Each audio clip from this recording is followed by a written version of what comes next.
Bêtises et bienvenue ici. Alors dans la vidéo d'aujourd'hui, je viens vous parler de 8 astuces, 8 gestes très simples pour prendre soin de soi, pour rester propre, pour sentir bon, pour avoir toujours une sensation de fraîcheur, mais bien plus qu'une sensation pour être frais, quoi, pour être fraîche, pour voilà, être bien dans sa peau. Donc ce sont des astuces très simples, des gestes qui doivent être pratiqués quotidien si on veut être propre. Avant d'entrer dans le vif de la vidéo, j'ai une requête à vous faire. Cette vidéo ici, c'est la deuxième fois que je suis en train de la tourner. Parce que la première fois, je l'ai tournée, je l'ai montée, je l'ai publiée. Elle avait quelques problèmes de son, mais j'avais quand même décidé de publier parce que voilà, c'est un contenu utile. C'est pas tout le monde qui a eu la chance d'avoir une mère, voilà, une personne pour lui dire quoi faire, comment prendre soin de soi et tout. Donc la vidéo, elle avait bien marché, vraiment les gens étaient réceptifs. Malheureusement, elle avait quelques problèmes de son et il y a commencé à avoir des réclamations et tout. J'avais tout simplement décidé de la supprimer de la chaîne. On m'a pris de la retourner comme ça une deuxième fois. Alors, ma requête est celle-ci. Même si vous avez déjà regardé la première version que j'avais publiée, n'hésitez pas à me laisser des j'aime sous cette vidéo, boostée par de petits cœurs, de petits commentaires comme ça. Vraiment, n'hésitez pas à le faire pour m'encourager. Parce que c'est vraiment par rapport à vos réclamations que j'ai décidé de supprimer la première version pour retourner celle-ci. Alors, montrez-moi vraiment que vous l'attendiez. N'hésitez pas aussi à faire, à bouger un peu celle-ci pour qu'elle puisse atteindre plus de personnes. D'accord? Merci déjà. Alors, les astuces que je vais vous partager dans cette vidéo, ce sont des choses que forcément vous connaissez déjà, mais que malheureusement la plupart des personnes négligent parce que les occupations, parce que le travail, parce que le manque de temps, parce que voilà, l'oubli. Mais c'est un peu comme un rappel que je viens vous faire si vraiment vous voulez avoir de la fraîcheur. Si vous voulez éviter des odeurs bizarres, de transpiration, de reflux gastro-intestinaux, ce genre de choses, je vous partage tout cela dans cette vidéo. Le premier geste très simple, c'est prendre son bain, prendre sa douche tout le jour. Qu'il fasse froid, qu'il fasse chaud, prendre sa douche. Et même encore, quand il fait chaud, c'est toujours conseillé de prendre sa douche minimum 2 fois par jour, c'est-à-dire le matin et le soir avant de se coucher. Je veux vous raconter une petite anecdote. Quand j'étais encore, on va dire, dans l'adolescence là, vous savez tous que c'est un âge un peu bizarre. Donc, il arrivait que je reviens de l'école et tout, je suis fatiguée et je fais peut-être quelques travaux ménagers et tout, et je m'en vais me coucher. Parce que ma mère avait toujours l'habitude de se coucher beaucoup plus tôt que nous. Donc, moi, je vais maintenant me coucher. Elle va venir me réveiller, même si c'est minuit. Elle va me dire, tant que tu n'as pas encore compris que dans cette maison, tu ne peux pas dormir sans t'être lavé avant, je viendrai toujours te réveiller. Je viendrai toujours couper ton sommeil. Et moi, j'étais comme, je lui répondais, mais je vais me laver très tôt matin. Bientôt, là, ce sera le matin, je vais me laver avant d'aller à l'école. Pourquoi je dois encore me laver à 7 heures alors que déjà minuit? Elle se disait, je m'en fous. Ça, c'est pour que tu apprennes qu'avant de te coucher, il faut te laver. Alors, je vous avoue que je boudais, je prenais ça comme une torture. Je disais, mais pourquoi? Mais en fait, c'était une formation. Parce qu'aujourd'hui, c'est devenu automatique en fait. Je n'ai plus personne derrière moi pour me rappeler, mais c'est devenu un automatisme qui s'est mis en place. Mais malheureusement, ce n'est pas toutes les personnes qui ont eu la chance d'avoir de mamans qui sont là pour leur dire, pour leur montrer comment faire, pour leur dire qu'on ne dort pas avec le même vêtement avec lequel on a transpiré toute la journée, avec lequel on a travaillé, on a été à l'école, on s'est baladé, on ne dort pas avec le même vêtement. Jamais, jamais. Il faut toujours se débarbouiller et changer ses vêtements. C'est pas tout le monde qui a eu cette chance-là. Et il n'est pas trop tard pour bien faire. Et souvent, j'entends même d'autres personnes qui disent, moi je suis pas mariée, pourquoi je vais me laver avant de dormir? Non, être bien avec soi-même, c'est la base en fait. On n'a pas besoin d'être avec quelqu'un ou soit d'être en couple pour être propre. Parce que si tu penses que voilà, parce que tu es célibataire, tu peux te permettre toute la saleté, en fait ce qui va arriver, c'est que même quand tu seras en couple, tu auras déjà perdu cet automatisme. Et c'est pourquoi il y a même des couples qui ont des problèmes à cause de cela. L'autre ne comprend pas que pour son propre respect et pour le respect de l'autre, il doit quand même prendre une douche avant d'aller sur ces lits-là parce qu'il partage ces lits-là avec une autre personne. Donc, pour moi, c'est tout simplement un manque de respect. Mais peut-être c'est aussi un manque d'éducation. La personne n'a pas appris que, voilà, prendre sa douche en dehors du fait de le faire pour soi-même. On le fait également pour la société, pour les personnes qui vivent avec nous, pour les personnes qui nous entourent, pour les personnes qui travaillent à côté de nous, pour les personnes que nous côtoyons au quotidien. C'est pas que pour nous, en fait, c'est pour la société. J'ai envie de dire, c'est un bien d'utilité publique. Mais bon, ça c'est juste pour m'amuser en fait. Alors le deuxième geste très simple aussi et qui doit être un automatisme, c'est le brossage des dents. Dernièrement, j'ai amené mes enfants chez les dentistes et j'étais étonnée, il m'est conseillé qu'ils puissent utiliser le floss. Le floss en français c'est une cure-dent. C'est pas exactement, je sais pas, c'est pas exactement ça en fait. Un fil dentaire, voilà, c'est un fil dentaire. Il m'a conseillé que les enfants puissent utiliser cela le matin et le soir. Moi, je pensais que ça ne concernait pas les enfants parce que même moi-même, je ne l'utilise pas tous les jours honnêtement parce que j'ai peur que voilà, ça puisse créer peut-être des lésions, que ça puisse faire de petites plaies et tout. Parce que c'est quand même un fil qui est, si vous le faites pas avec attention, ça peut vous blesser. Et moi, j'ai toujours comme l'impression que ça blesse un tout petit peu. Mais j'étais quand même étonnée. Il m'a conseillé que c'était très bien pour limiter le problème des dents. Donc, on doit l'utiliser et le matin et le soir après le brossage. Je pense que voilà, le brossage des dents, de temps en temps, curer ses dents et tout ça, utiliser de bain de bouche pour, voilà, pour éliminer au maximum les odeurs. Et en parlant de brossage des dents, il faut toujours faire attention aux dentifrices que nous utilisons pour brosser les dents. Moi, ça m'étonne. Vous allez voir quelqu'un qui va mettre énormément d'argent dans un sac à main, dans un téléphone et tout ça. Mais quand il va s'agir de dentifrice, il va choisir le dentifrice le moins cher. Il va même pas lire, c'est pas son problème. Parce que lui, tout ce qui l'intéresse, c'est que ça soit un dentifrice point barre. Mais ce que la plupart des personnes ne savent pas, c'est qu'il y a plusieurs dentifrices pour plusieurs utilités en fait. Il y a des dentifrices pour détartrer les dents, il y a des dentifrices whitening, pour blanchir les dents, il y a des dentifrices pour des personnes qui ont des problèmes de mauvaise haleine accentués. Il y a des dentifrices pour des personnes qui ont des problèmes de gencives, des problèmes de caries dentaires. Il y a plusieurs types de dentifrices. Prenez toujours un peu de temps pour lire en fonction des problèmes que vous avez. Et si vous n'avez pas de problème, ok, prenez toujours voilà, un dentifrice qui soit quand même de bonne qualité parce que voilà, le problème des dents, c'est un geste très simple mais qui peut vous éviter beaucoup d'autres problèmes après. Et une petite astuce pour des personnes qui ont des problèmes de mauvaise haleine, l'habitude de mâcher le feuille de menthe. Le feuille de menthe, ça coûte vraiment pas grand chose. Ici, on peut en trouver à 2 dollars, 3 dollars, ça dépend. Mais je pense que, par exemple, dans d'autres pays comme en Afrique, c'est vraiment moins cher. Tu peux trouver comme ça, toute une boîte comme ça, peut-être à 500 francs. Ça coûte vraiment pas grand chose. Et vous prenez ça, vous mettez ça au frais.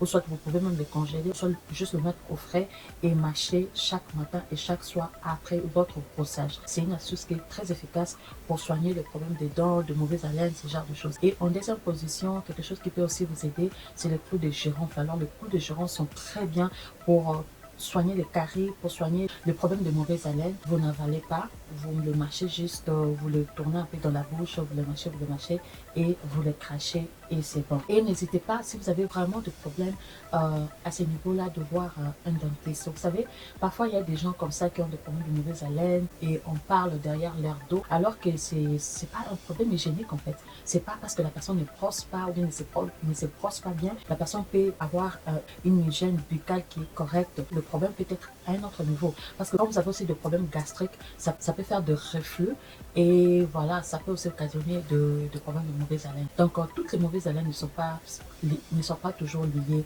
à un problème d'hygiène. Parfois, c'est aussi un problème sanitaire. N'hésitez pas à aller consulter. Et peut-être que c'est pas grave, c'est un problème anodin qui peut se fixer avec quelques médicaments, avec quelques produits, avec quelques astuces. Vous savez, aujourd'hui, les médecins sont beaucoup dans les conseils, dans les astuces pour éviter pour éviter certains problèmes. Et la dernière chose par rapport au brossage des dents, c'est de changer sa brosse. Alors, ce que le dentiste recommande, c'est de changer sa brosse chaque 3 mois. Mais ça dépend de quelle marque de brosse vous utilisez. Il faut toujours faire attention au poids de la brosse, dans quelle position ça se trouve. Si c'est devenu courbé comme ça, même si c'est pas encore 3 mois, donc la brosse n'était pas de bonne qualité, il faudrait la changer. Mais il y a par contre aussi des brosses, comme des brosses électriques, il y a des brosses de très bonne qualité qui peuvent durer dans le... Mais en tout cas, ce que préconisent les dentistes, c'est de changer sa brosse chaque 3 mois. Et en troisième position, c'est de se laver les cheveux. Et là, je veux parler principalement aux femmes. Parce qu'on se connaît. Oui, oui, oui, on se connaît. Je ne sais pas à quel moment ça vient dans l'idée d'une personne que voilà, elle s'est fait des très belles tresses avec des mèches de qualité et qu'elle peut garder ces mèches-là 2 à 3 mois, voire 4 à 6 mois, ça dépend. C'est une très bonne chose, mais il faut pouvoir mettre en place un système d'hygiène. C'est-à-dire que vous pouvez avoir vos mèches et chercher des shampoings qui vont aller avec cette sorte de mèche-là et les laver. Vous ne pouvez pas garder de mèche avec de la chaleur pendant 1, 2, 3, 4 mois sans les laver. Il faut penser d'abord à votre hygiène, sans compter le fait de disposer les gens qui sont autour de vous, parce que vous allez transpirer forcément, que vous allez transpirer, la tête transpire, il y a les cheveux, il y a le mèche, donc il y a l'étouffement, l'air n'entre pas correctement, donc imaginez les odeurs après. Moi, ce que je fais, c'est que quand je sais que je dois mettre de mèches qui sont coûtées ou soit qui vont rester longtemps, une forme de coiffure qui va rester longtemps, je le fais pendant les périodes froides de l'année. Parce que là, j'ai des avantages. Le premier, c'est que ça va protéger mes cheveux contre le froid. Et le deuxième, c'est que pendant le froid, le corps transpire moins. Et donc, il y a moins de possibilités que ça puisse dégager des odeurs de transpiration. Mais malgré cela, je vais quand même contrôler, je vais quand même être attentif. Et s'il faut laver, je vais laver, pourquoi pas. Donc, la cherté de mèche, c'est pas quelque chose qui doit prendre le dessus sur ma propriété ou sur mon hygiène corporelle. Donc, je pense que les femmes doivent faire un peu plus attention à ce genre de choses-là. Parce que franchement, ça, c'est un réel problème de garder des mèches comme ça, de ne pas pouvoir les laver parce que voilà, on va abîmer sa coiffure, parce qu'on va abîmer ses mèches. Donc, je pense que l'hygiène, c'est ce qui doit passer en première position. Et la quatrième astuce de cette vidéo, c'est d'échanger ses vêtements. On est d'accord qu'il y a du tissu noble, qu'il y a certaines pièces qui peuvent être facilement reportées, comme le veste, comme les jeans, comme certains pagnes, certains tissus en pagne, parce que souvent c'est fait en coton. Certaines chemises amples en coton, ça dépend.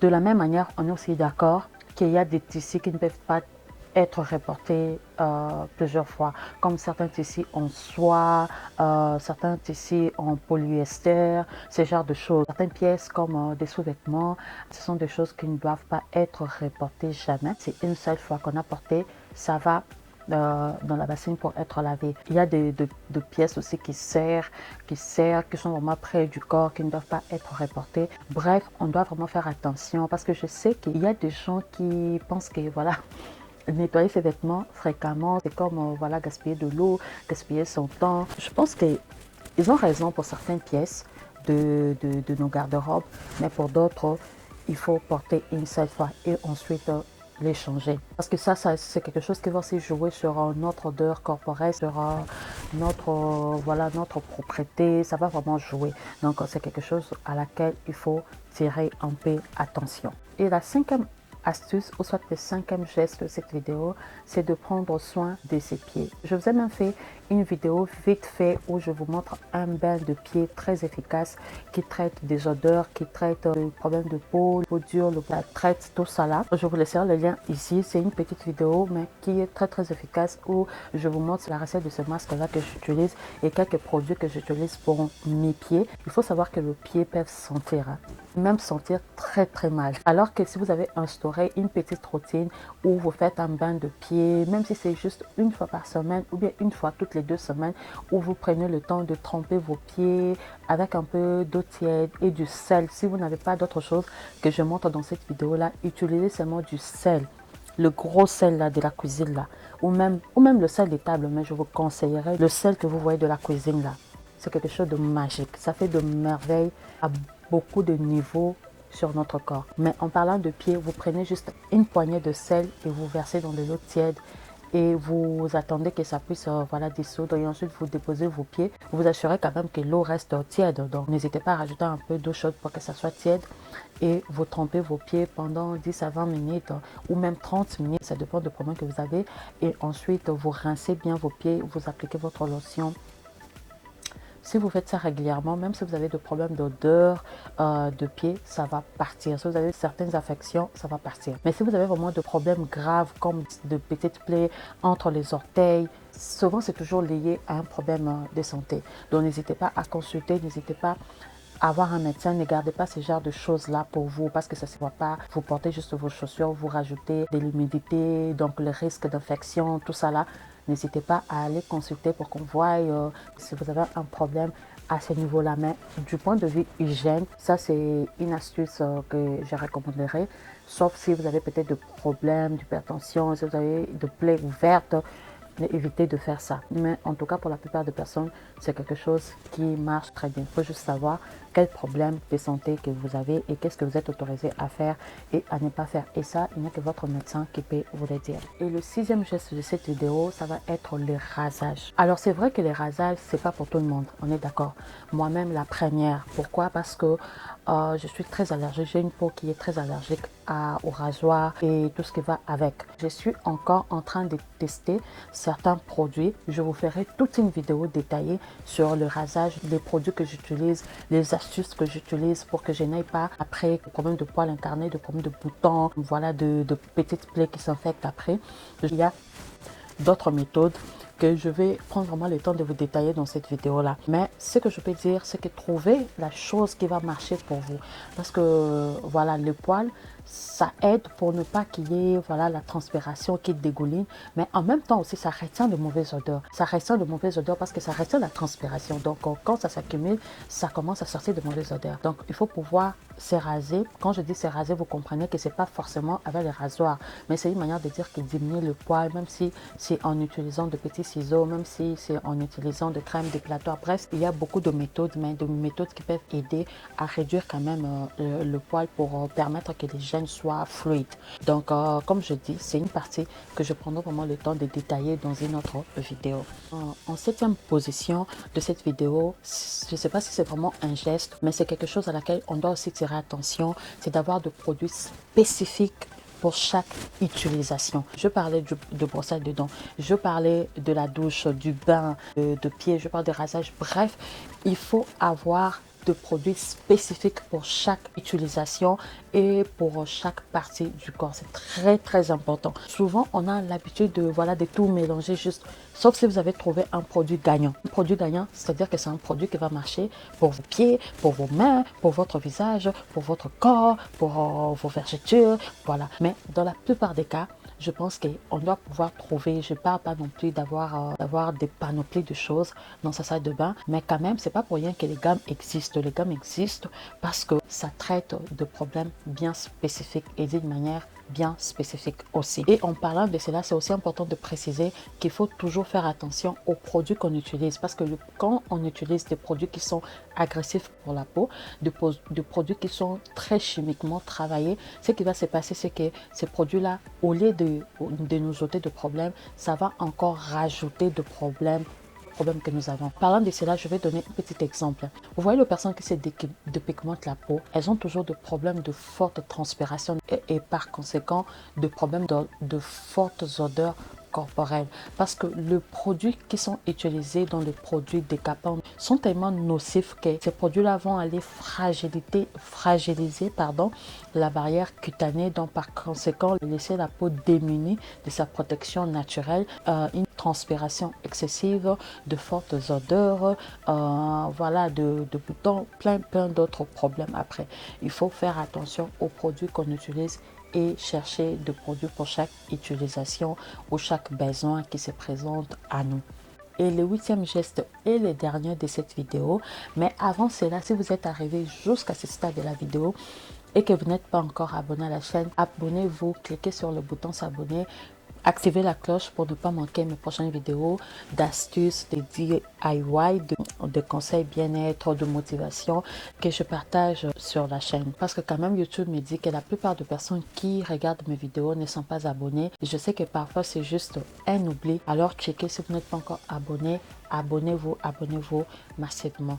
Et le huitième geste et le dernier de cette vidéo, comme je disais, c'est de boire beaucoup d'eau. Il faut savoir que l'hydratation, la bonne hydratation et au bon moment nous enlève la plupart des problèmes d'odeur corporelle, la plupart des problèmes de peau, parce que quand vous vous hydratez normalement, ça purifie, ça détoxifie le corps. Même si vous transpirez, il n'y aura pas de mauvaises odeurs qui vont sortir. Et n'hésitez pas aussi de temps en temps à rajouter des herbes dans votre eau. Ça peut être des herbes comme la menthe, comme les céleri, ça peut être comme l'autre là qui ressemble au céleri là. Le nom est comme le persil, voilà. Le persil, c'est aussi très bon. Ça peut être les oranges que vous allez juste couper et verser dans votre eau. Ça peut être les citrons, ça peut être de pamplemousse, bref, tous les agrumes, vous pouvez les rajouter à votre eau. Ça peut être le fraise, ça peut être, voilà, ces genres de fruits là qui vont, si vous buvez cette eau là, vont apporter un parfum qui est naturel, de manière à ce que quand vous transpirez, il y a un parfum qui se dégage en purifiant en même temps votre corps. Voilà, c'était comme ça 8 gestes à mettre en place pour être toujours frais, pour sentir toujours bon, pour être toujours propre. J'espère que cette vidéo vous a plu. N'hésitez pas à vous abonner et on se retrouve dans une prochaine vidéo. Bye!